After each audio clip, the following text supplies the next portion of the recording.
In case you were wondering what separates this channel from Casey Neistat or Cody Wayner, it's that I am not a morning person.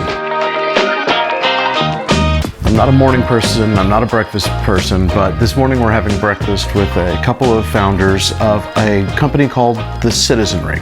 They travel the world and find local artisans, buying those products, help the communities, and then selling those artisans' products directly online. Chris is picking me up now. It's barely light out. Time for breakfast. So early, it's starting to feel like a real job. When did you get involved with this company? I think it was 2 years ago. I was I might have been their first seed investor, and I invested after just a 15-minute meeting purely based on my impression of the two founders, Carly and Rachel. They've been killing it for 2 years now, and this is the company that should have never worked. And 2 years ago, they were just completely brand new startup, barely had a website? They had nothing but an idea. We are in the process of closing out our Series A. So we launched 3 years ago, 2015. Chris came in as a part of that seed round.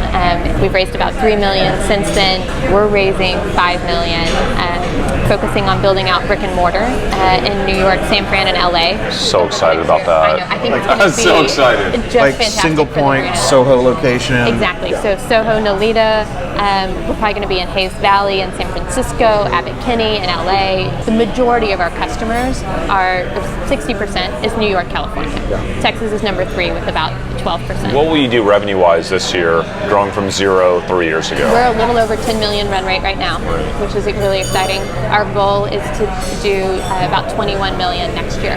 Wow. Yeah. Congrats. That's a 15x gain on that investment. Considering how much money I've lost in our new cannabis company, still technically positive. What do you think? The concept sounded crazy, but I think, well, they've proven they can pull it off. The most difficult concepts are the most lucrative when you're able to execute.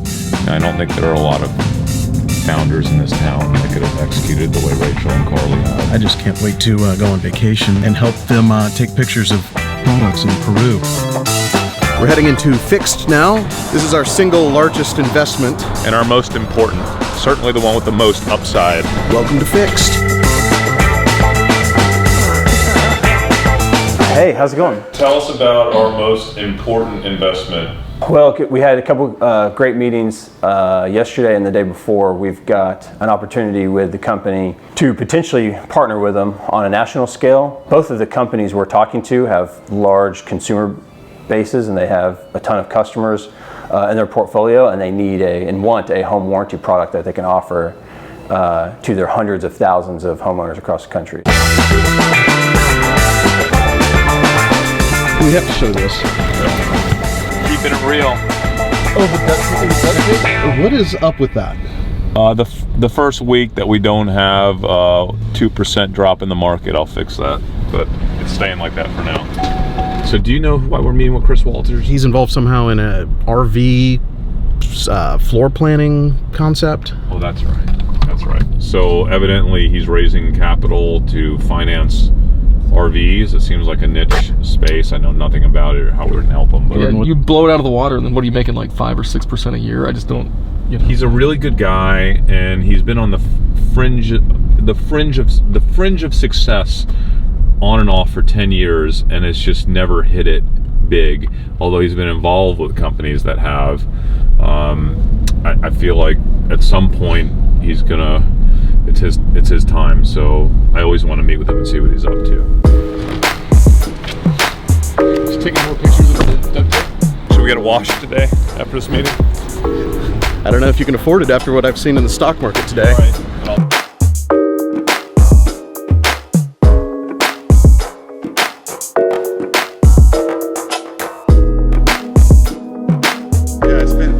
It's been like 2 years since I've seen you, like face to face. Yeah. Right. We've been on the phone a few times. Yeah. But Yeah. I ran into a guy who was buying salvage or damaged or used RVs. He'd fix them up and he'd sell them.